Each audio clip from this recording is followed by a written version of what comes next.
of us have aspirations to achieve something amazing. Okay, maybe that's a little heavy, but we all have places where we want to be. Sometimes that motivation can drive us to do incredible things. But be careful. If your focus and your expectation is to only reach the summit, you're missing so much throughout the whole expedition that you can really be enjoying, you know? If we don't enjoy ourselves along the way, is it worth it? Who are the Mountainmeisters? Committing to the goal and galvanizing you and your team behind that one single focus. Being at peace with that fear and being okay with it. You gain a real appreciation for your life and for what you have. Learn about their extreme lives on rock, snow, and ice with your host, Ben Shank. Hello, Meister fans, and hello to those of you who are new to this show. Quick note before we welcome our guest. And if you are a Meister fan, which means you listen to this podcast, you'll know this. And if you're new to the show, listen up. We have a library full of over 100 episodes that are equally as good as this one. Go check them out. You can subscribe to our podcast on iTunes. Type in MTNmeister in the search bar. That's MTNmeister in the search bar. Or you can find highlights of all of our episodes and the episodes themselves on our website, MTNmeister.com. Thanks. Hello, everyone, and welcome to another episode of Mountainmeister. I am Ben Shank, and today we welcome Jason Thompson. Jason, welcome to the show. Good morning. Glad to be here.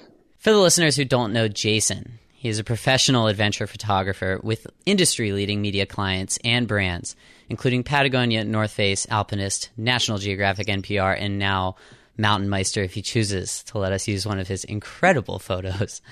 Jason is also a mountain guide from 2005 to 2013. He collected 100-plus summits of Rainier, 4 Denali expeditions, and more as a senior guide for RMI and Pacific Alpine Guides. Jason Thompson, congratulations on all of those accomplishments, and congratulations on being named a Mountainmeister. Yeah, that's great, Ben. I'm really excited to be here. This is fun. I've listened to several of your podcasts over the last year or so, and it's a really fun concept, and I'm thrilled to be here this morning. Thank you. Yes, you told me you listened to Lindsay Mann, and I was going to tell you that, so it is 7:30 for you, 7:30 Mountain Time, 9:30 in the morning for me. And right. I was going to say that you have the earliest interview, but that would be wrong because your friend Lindsay Mann beat you to it. Did she tell you when her interview was? No, she didn't. It was at 5:30 in the morning on Pacific Coast time. Lindsay's a real go-getter, so that doesn't surprise me. Yeah, she woke up and then went guiding later that day. That's why she had to do it so early. And nice. I'll give you a little podcast piece of advice here. Early in the morning, your voice sounds a lot different than it does later in the day. So my voice is just going to be a little bit deeper than other interviews, and most likely yours will too. Well, hopefully that'll be a good thing. That is a good. You sound a little bit manlier. Yeah. Anyway, so given all of those accomplishments that I said earlier, you spend most of your time outside. It seems like, was this always a dream of yours to be doing something outside? It was, yeah. I grew up in Washington State, and I just remember from a very young age, exploring backpacking trips with family and friends in the Olympic National Park, and just always having a camera and taking pictures of friends on our adventures in the summertime. And, it's just something that I identified with early on, and it's just kind of been this journey that I've been on from a young age of spending my time outside, taking pictures, and in order to show other people how exciting being outside can be, and trying to encourage other people to go outside and to play.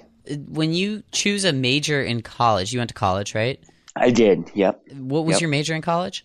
I studied photography in college. Oh, you did? Okay. So yeah. that translates pretty well. Yeah, it does. Because I'm like wondering, you can major in some forestry or wilderness, but a lot of times like the things that you major in college don't necessarily have anything to do with, being in the outdoors, like your choices, right? You can major in writing or English or finance in my case, but those don't really have like outdoors careers that you can naturally transition to. Like you can't major in mountain guiding, right? Or can you? It depends on how you look at it. Going through the AMGA process, I would say that is the equivalent to going to guiding major.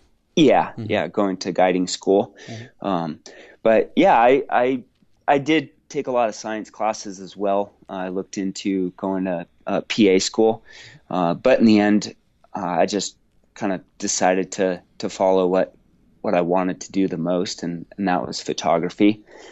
Looking back on it, I think that I maybe could have taken some more business classes that might have helped a little bit more just where I'm at now in terms of, just running my own small business and whatnot. So.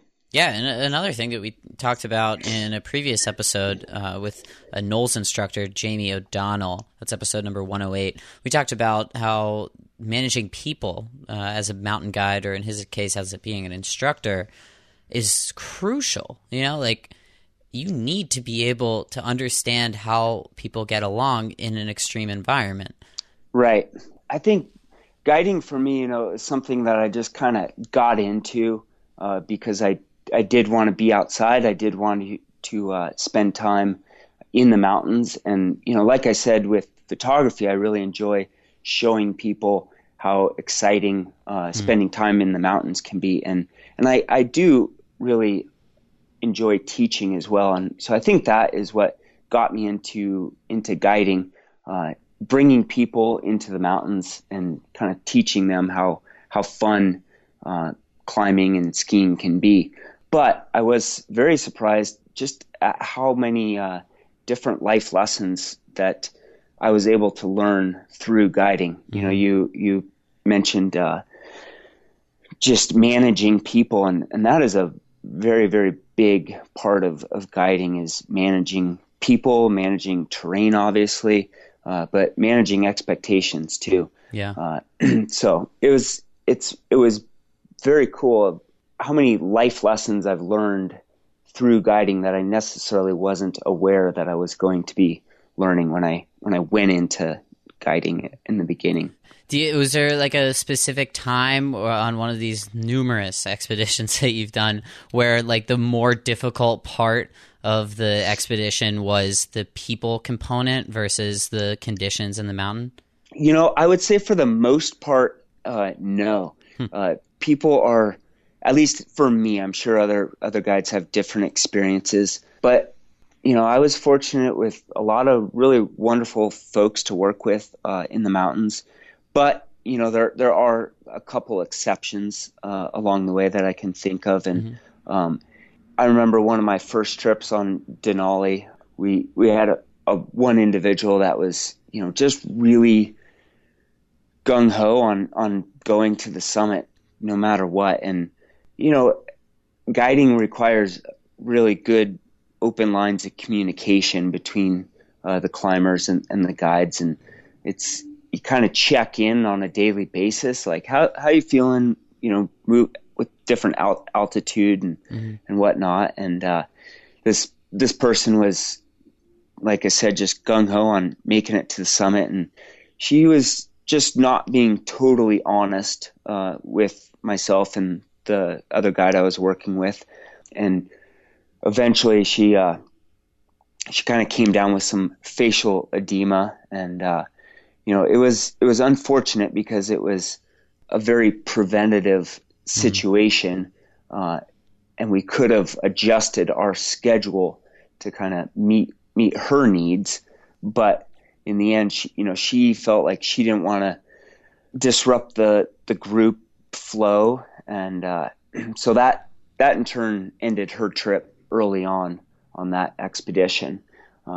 Managing expectations can be a challenging thing for sure. Yeah. Especially with guiding, because there are, depending on how large the group is, there can be so many people involved and so many different varying levels of expectations.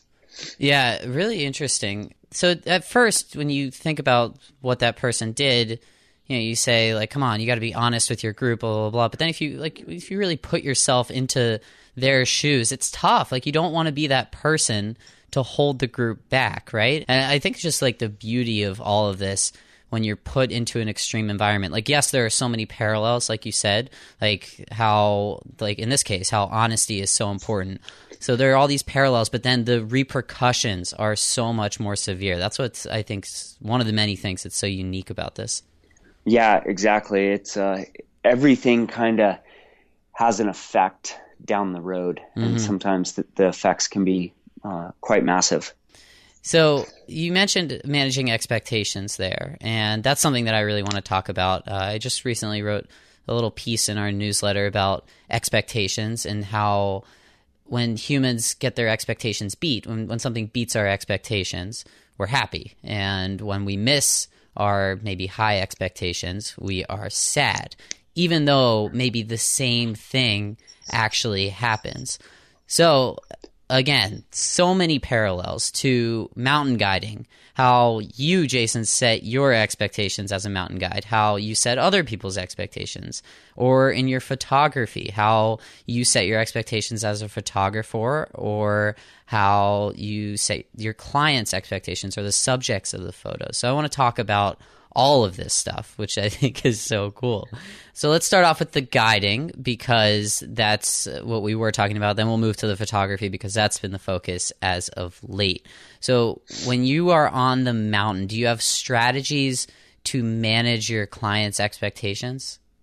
Yeah, there's different strategies and different ways to manage expectations. And in guiding, safety is obviously the first goal of the trip, and everybody comes home safe, and then having fun is the second goal for me, and I explain this with folks that I'm working with in the mountains in guiding, and then third, I tell them is the summit, and I think my approach to it has just been to lay those three goals out that I have, and hopefully they can see why safety should be first and fun should be second. And, you can flip-flop fun and the summit. Some people would prefer to summit versus have more fun. But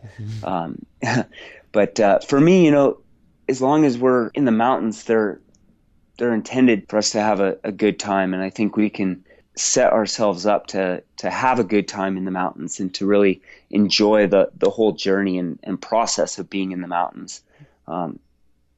And I've definitely seen groups and seen climbers that are so focused on the summit that they really forget to have fun. And with climbing, there's oftentimes you're not really on the summit that long during a trip, like a Denali expedition, can be 20 something days or give or take. And you're only on the summit for, maybe an hour of that time. So if your focus and your expectation is to only reach the summit, you're missing so much throughout the whole expedition that you can really be enjoying, Jason, what you just said there was perfect. Like that is the exact purpose of this show. We draw the parallels from what happens in the mountains to our everyday life. And you just said, which this will probably be your quote for this episode, you said that if your goal is only to reach the summit, or if your focus is only to reach the summit, then you're missing something very important along the way. And God, we're all working towards something, right? Whether it's a career aspiration or whatever. And so often we only focus on what the goal is, where we want to be, and we forget to enjoy the ride along the way. That was perfect and will most likely be your quote on your Meister profile page, Jason, on our website, MTNmeister.com. For the listeners, you can share that quote if you liked it as much as I did. There's a simple tweet button. All you have to do is click it, and we'll compose something that you can share with your friends as well. Let's move on to your expectations as a photographer. How do your expectations as a photographer compare to those as a mountain guide? Yeah, I would say that there's a lot of crossover between what I learned as a mountain guide and now working as a photographer. You know, the expectations that I have for myself, I would say, are quite high. And again, like, safety is number one. With the type of photography work that I do, there's a lot of objective hazards and risks to manage, both on my side and the athletes that I'm working with. And at the end of the day, you just want to come home and have a good time in the mountains with your friends. And, you know, that's originally why I chose to become a photographer in the outdoors, was to be outside shooting pictures of my friends doing what they love to do. And so managing, or rather the expectations that kind of come along with that, with guiding, you know, you do a lot of pre-trip prepping, and you're like, okay, this is our objective. Here's our route. Here's how we're going to do it. Here's our strategy for success. And I've taken that same example from guiding and kind of applied it to photography. It's like, all right, here's the shots that we need to get. And, you know, we have our primary objectives, and then we have our backup plans as far as, you know, different shot ideas. Maybe a shot doesn't work out, and then we have a plan B shot in place. And so, yeah, there's definitely a lot of crossover between what I learned from guiding and now in photography. We've had a couple of photographers on in the past, and I forget if I actually asked this question, which is terrible. I should probably learn every single thing that I ask. But like, what separates the good photographers from the great photographers?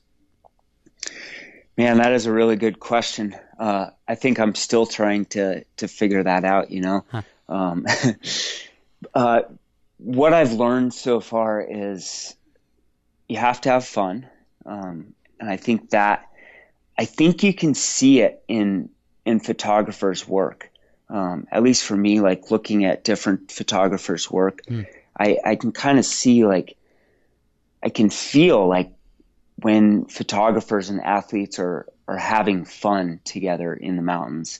And there's a certain emotion that images portray. And so I think having fun is a really important one, and it is conveyed to the viewers. And then what makes great photographers, I mean, obviously, technically, you have to be solid and you have to be exceptional as far as your composition and lighting and all the technical aspects that go into photography. And then I think it just also comes down to shooting a lot, just shooting. The more images that I shoot, the more I learn. 3 years ago, the number of images that I shot that year compared to the number of images that I've shot in the past year, you know, it's almost 4 times the amount of images. Spending the same amount of time? Well, no, I'm spending a lot more time in it, and I think that's the point, you know, is being able to spend more time perfecting and pursuing your craft. Exactly. Really, yeah. 10,000 hours. Yeah, 10,000 hours. But there's something with that 10,000 hours. Like, you also have to have like a certain threshold of talent. Very humble from a photographer with placements in, let me scroll, okay, National Geographic, doing work for Patagonia, North Face, Alpinist. Very humble on your part, Jason, to say that you still have a lot to learn, which I think is a great approach to have. Yeah, I think that humility, I think, was something that I learned early on from guiding. It's the mountains are so powerful and they're raw, and being humble in the mountains goes a long ways, and it helps me really progress my craft in the mountains. Just maintaining that attitude of humility. Yeah, and on humility, like if you look at some of the most successful people in whatever their discipline is, almost all of them are very, very good listeners, and they understand that some people have a fresh perspective and there's something to be learned there. And then there are also people who have been there, who are veterans, and there's something that can be learned on that side too. Absolutely. Yeah. I try to, I love collaborating with other photographers or other creative people, whether they have 30 years of experience more than me, or, they're 20 years old and just getting into photography, but there's always something more to learn from other people. Like we can always be learning more and more. And listening is a really important skill, I think, in the mountains. Being able to, like I mentioned, adjust your objectives and adjust your expectations to the conditions. And listening in the mountains is a skill, and it takes a lifetime to learn and to achieve. Let's get to your gear recommendation, Jason. Yeah. From all of the Meisters that I remember to ask, we get a gear recommendation. Give our listeners one or two things that they absolutely have to have. Okay, so I love skiing, and for me, my favorite ski right now has been the Dynastar Sham 107. And then as far as technical pieces or filming goes, filming and photography, I try to, have about 30% of my workflow be some video work. And recently I've been using this piece of equipment from a company called Hondo Garage. And they make some really fun, lightweight, innovative designs for filmers, and their whole concept is very lightweight pieces of gear. So a couple of pieces that I've been using lately are like the shoulder stabilizers, where you can kind of put your camera on it and be able to get nice, fluid, clean shots for video.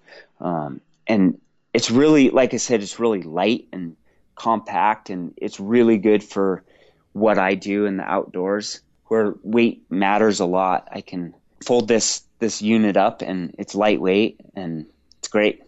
The Dynastar skis and the Hondo Fit, did I say that correctly? Hondo Garage. Hondo Garage, not the Honda Fit. I think that's where I was going with that. The Hondo Garage on Jason's Meister profile page. Also a quote from Jason there, his episode, and some other things that we have mentioned on this show. MTNmeister.com.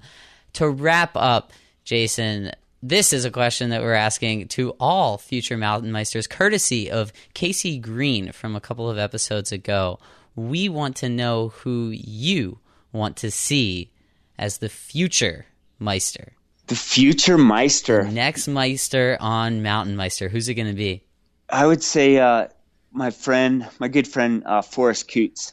Forrest and I, we've been on a lot of great trips together over the years, and I think he brings a lot of ski knowledge, and he'd be a great addition to your program. Excellent. Offering some technical ski advice. And then I was going to ask you if there is should I just mention an embarrassing story, or I'll say hey, Jason told me to ask you about this. Any ideas? Oh man, ask him about that one time in Cerro Castillo in Chile. Perfect. Can't wait to hear that. Jason Thompson, thank you for joining us on Mountain Meister today. Wonderful having you. Thanks a lot, Ben. It was really great to be here.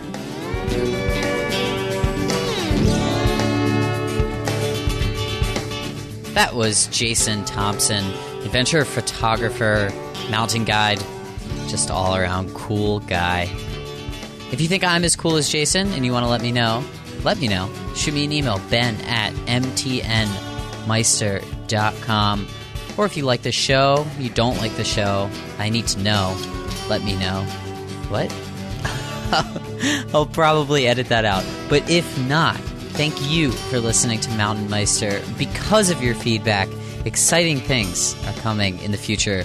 Stay tuned for that. I hope you enjoyed listening to this podcast, and I hope you enjoyed doing the rest of whatever you do when you listen to it. Until next time, I am your host, Ben Shank, and you